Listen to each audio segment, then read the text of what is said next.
The story of Charlie and the fateful lottery ticket. A policeman promises to split the lottery prize with a poor waitress when he goes to eat without money to pay. Thinking nothing surprising would happen, a surprise appears. The lottery ticket wins $4 million US. Is the promise worth $2 million US? Is it worth facing his wife's anger and the temptation of money? In a twist, his honesty makes him a city hero, or will it push his marriage to the brink? Can the promise save the budding friendship with the poor waitress? Or is it just the beginning of a new journey? Is kindness worth more than money? Watch to find the answer. Share your thoughts in the comments, like, share, subscribe if you believe kindness wins. When paying at a small diner, Charlie, a simple local policeman, is confused to find he doesn't have enough money.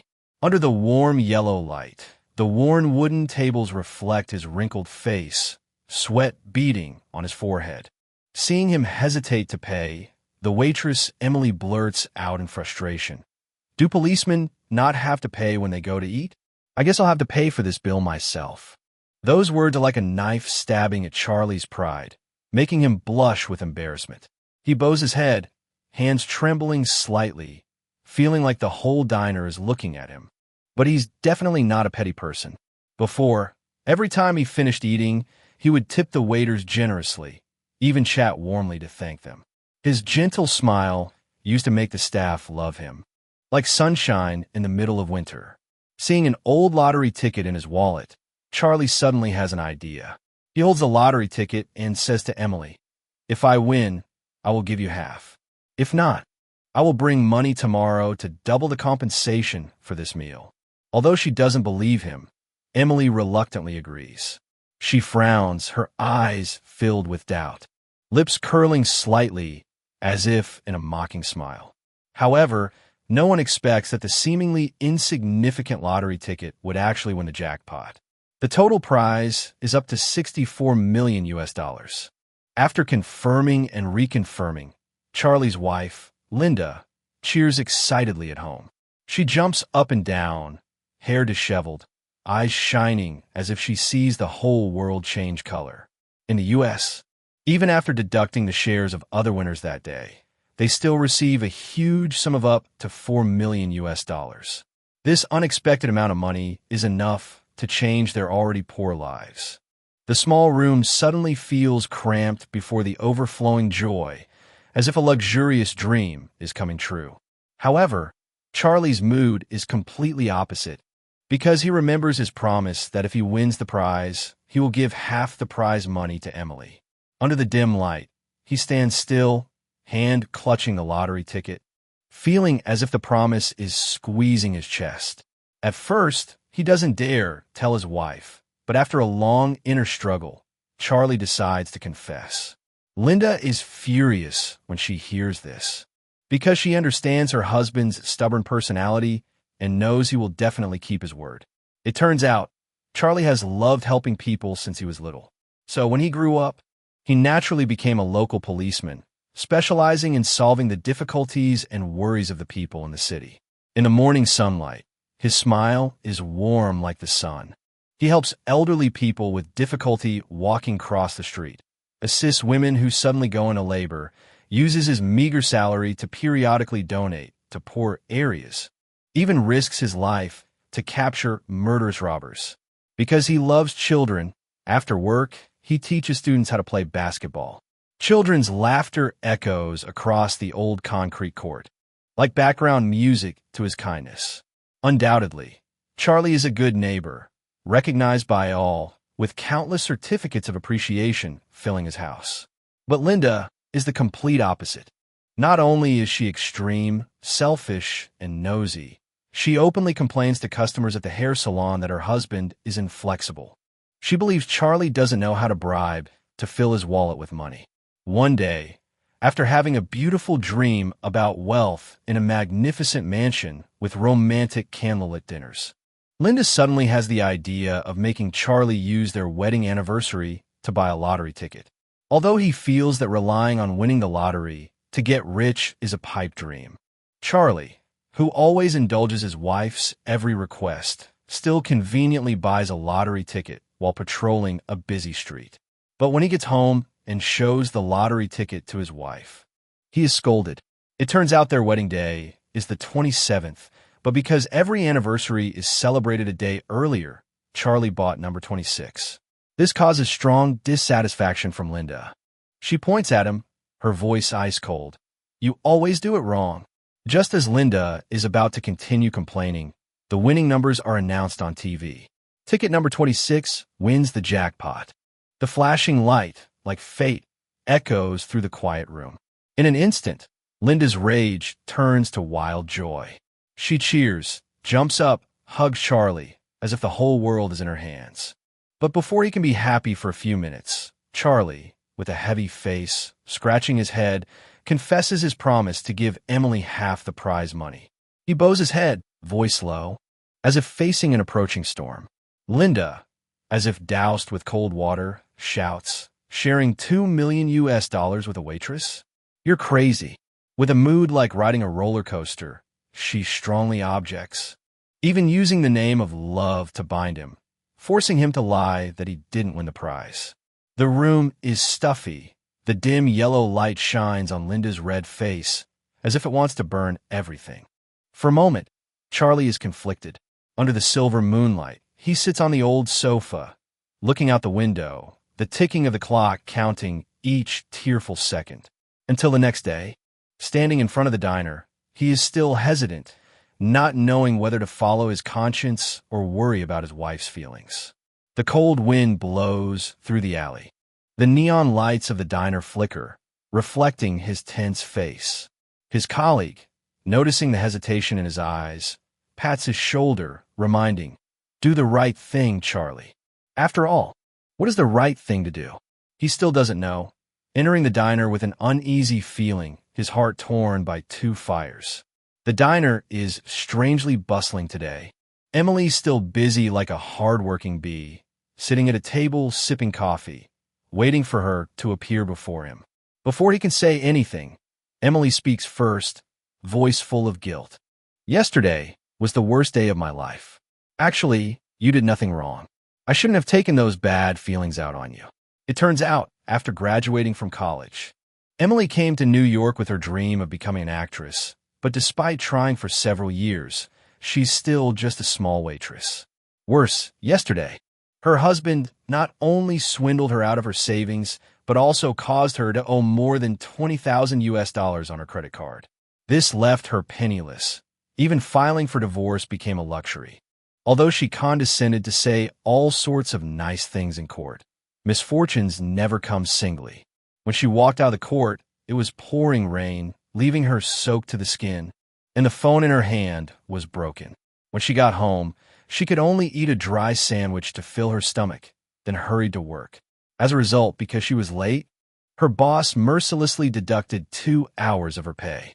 It can be said, Emily's yesterday was truly unlucky to the extreme. Even today, the situation is not much better. Seeing this, the diner owner doesn't give her a chance to continue talking to Charlie, angrily calling Emily to the counter, scolding her for not discovering the person who skipped out on paying yesterday. His voice rings out, sharp as a knife, causing nearby customers to turn and look. To make up for the loss, he dumps all the debts on her. Fortunately, Emily is not a weakling to be pushed around. When the boss orders her to make coffee for him, she secretly puts some cigarette ash in it for revenge, eyes sparkling with mischief. Seeing Emily still maintaining optimism despite being in a difficult situation, it feels like her resilience is the wind that blows away the dark clouds in Charlie's heart. Charlie, who was hesitant earlier, decides to listen to his heart and maintain his kindness. He has prepared a small gift to apologize, quietly taking the gift from his jacket pocket, eyes sincere, giving Emily a carefully wrapped glasses strap. He chose this gift because yesterday he noticed Emily often dropped her glasses, and with this strap, she could wear them around her neck. Receiving the gift, Emily is immediately overjoyed. Her eyes light up, smiling happily, gradually removing her guard against Charlie. Next, Charlie hands the choice of fate back to Emily. He lets her choose again, receive double the meal money or half the prize money from the lottery. Because she just received a gift and doesn't think her unlucky self could win the lottery, Emily, with a mentality of not wanting to take too much advantage, chooses half the prize money from the lottery. Unexpectedly, she hears Charlie say he won $4 million US. At first, Emily doesn't believe it at all, even thinking Charlie is joking with her. Only when he insists does she lose control, cheering to celebrate the luck that fell from the sky. Her laughter echoes throughout the diner, like sunlight dispelling the darkness. Emily not only warmly hugs everyone in the diner, but also generously announces she'll pay for everyone's meals today. Not only that, she gives each customer a sweet dessert. The diner is as bright as a party, the sound of glasses clinking, people laughing and talking happily. The diner owner hurriedly records each gift carefully, afraid that if one is missing, the store will go out of business. Seeing Emily so happy, Charlie also feels relieved that he did nothing wrong. At this time, his colleagues outside also give him admiring looks. In fact, Charlie's colleagues are not surprised at all by this result, because they always knew that no matter how torn he was inside, Charlie would eventually do what he should do. However, when Linda finds out, she immediately transforms into a machine gun, endlessly scolding Charlie. Even in the car to the awards ceremony, she isn't polite and keeps shouting. Fortunately, Charlie thinks of a way to deal with it. He knows his wife's vanity, so he suggests Linda announce on the podium, sharing $2 million US with Emily. By doing so, she'll definitely be on the front page of the city's newspapers as a woman with a heart of gold. After all, no one would give $2 million US to a stranger. At that time, under the media hype, Linda will not only become the center of attention, but could also take this opportunity to become a star. The advertising will come pouring in, and these are definitely not something a paltry $2 million US can buy for glory and fame. Although she knows it's just an empty promise. Blinded by the wealth and fame before her eyes, Linda accepts this offer. Soon, the award ceremony officially begins. Charlie, Linda, and Emily stand on the same stage, surrounded by reporters. When the flashlights flash continuously, cameras clicking as if wanting to record a historical moment. Linda actually pretends to be generous in front of the cameras and announces splitting the prize with a strange woman. The information of a $2 million US tip spreads through newspapers and news screens across the streets of America. The whole room explodes, Linda only seeing the halo of fame surrounding her. However, the only regret is that Linda cannot realize her dream of stardom. Even the shampoo of her salon, which she promoted so much in the spotlight, doesn't sell any more bottles. However, this doesn't affect Linda's beginning to become more vain and arrogant. For shopping, she has to go to the most luxurious places. For clothes, she only buys the most high-end branded items. Under the glittering lights of a luxury store, she tries on each dress, eyes filled with pride. Charlie, like an obedient bodyguard, follows behind carrying all kinds of bags, big and small.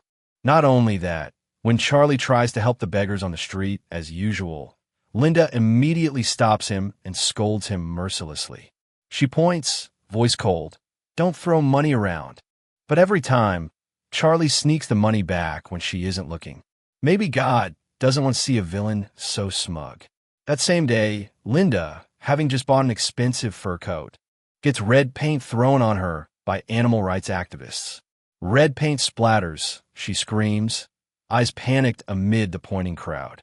Finally, she has to change into normal clothes and angrily returns home. Completely opposite to Linda, Emily, after receiving that money, immediately pays off all the debts caused by her ex-husband. Soon after, she buys the old diner where she used to work, becoming both owner and employee herself. To express gratitude to Charlie, she names a table charity table, providing free meals to the homeless. Every time a meal is served, she smiles, feeling her heart lighten. The lives of the two families seem no longer deeply entangled, but somewhere, fate is still quietly weaving new knots. That day, when Charlie is doing a routine check on a convenience store, he finds all customers standing still, not moving. Only a few people make careful eye contact. With his keen police intuition, Charlie immediately senses something wrong, but he doesn't startle the snake, calmly walks out of the store, tells his colleague to call for help, then slowly circles back into the store. Sure enough, he finds two robbers stealing. After carefully observing the situation inside, Charlie takes the lead, picks up a can of food, and throws it straight at the head of the robber with the gun. The can flies through the air, making a clack sound when it hits its target. The guy is hit and falls down. Charlie immediately rushes forward and tackles the other guy to the ground.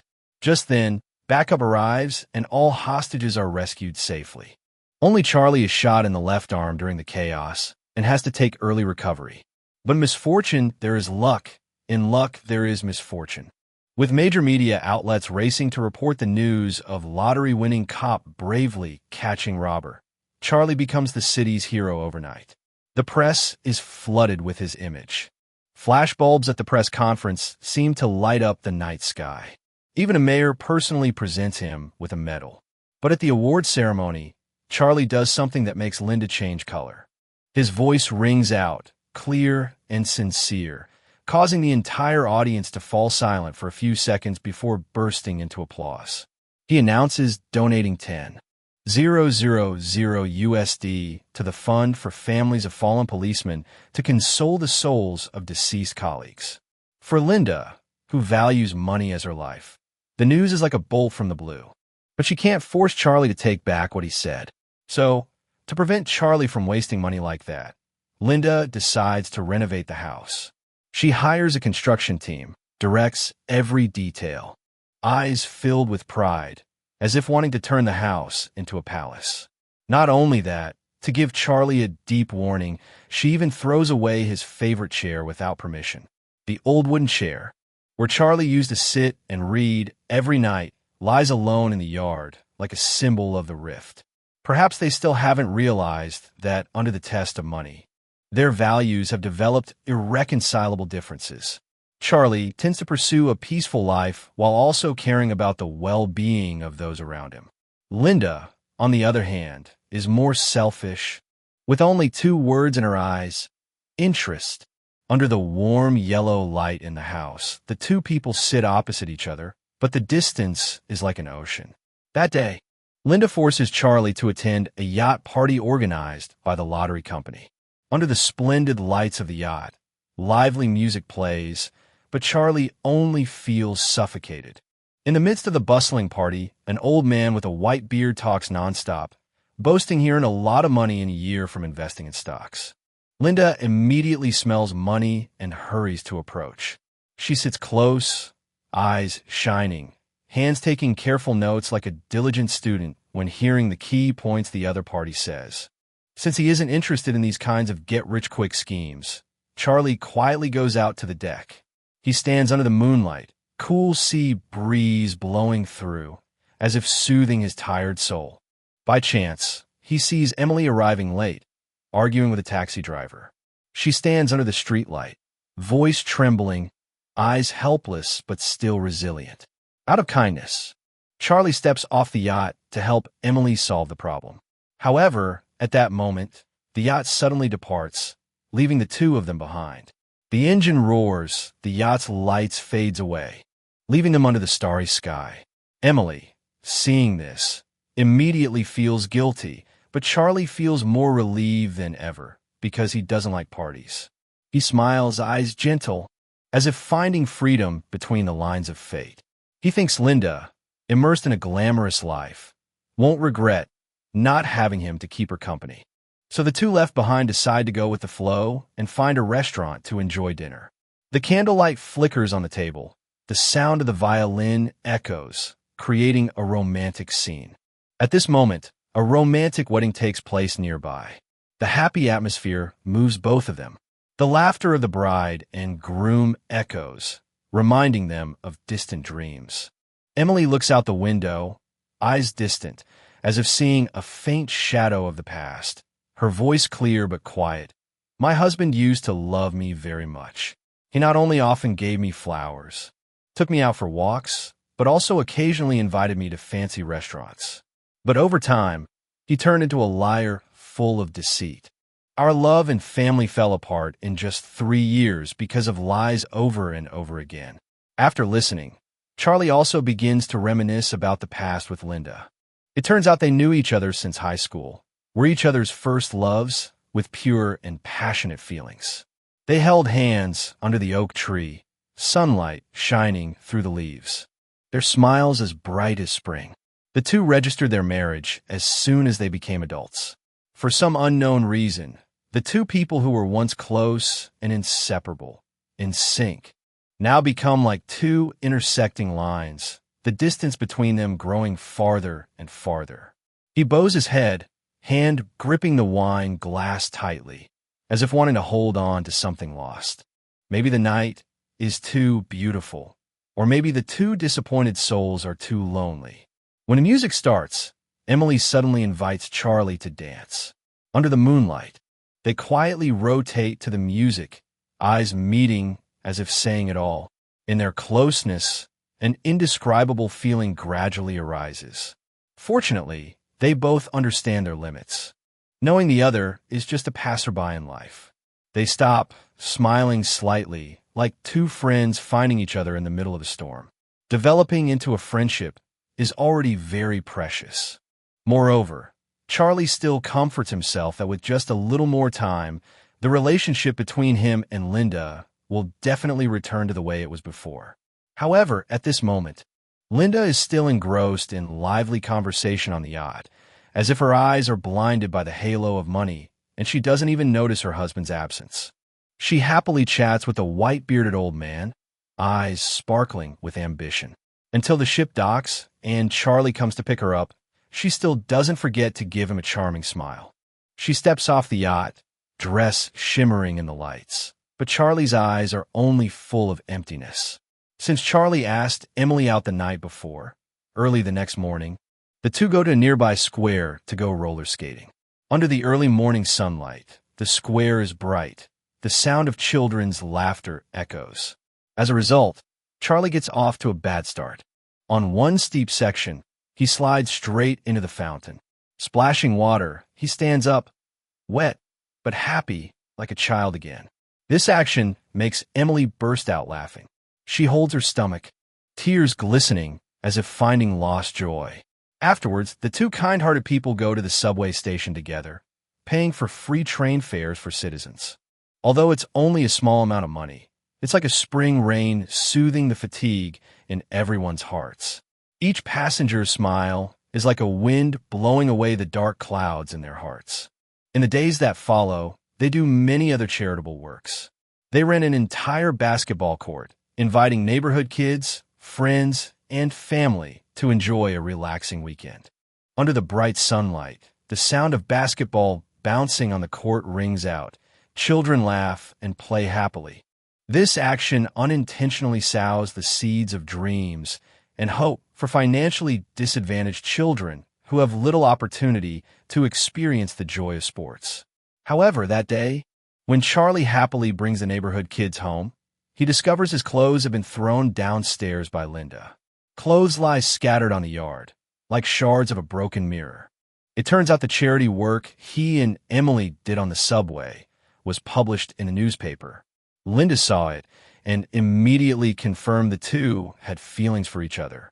She stands in the living room, holding the newspaper, eyes like they would burn everything. No matter how Charlie explains, she won't listen, won't believe, won't accept. To prove it, she even puts Charlie down, calling him a fool. Only knowing how to do what he deserves, used to being a worker his whole life.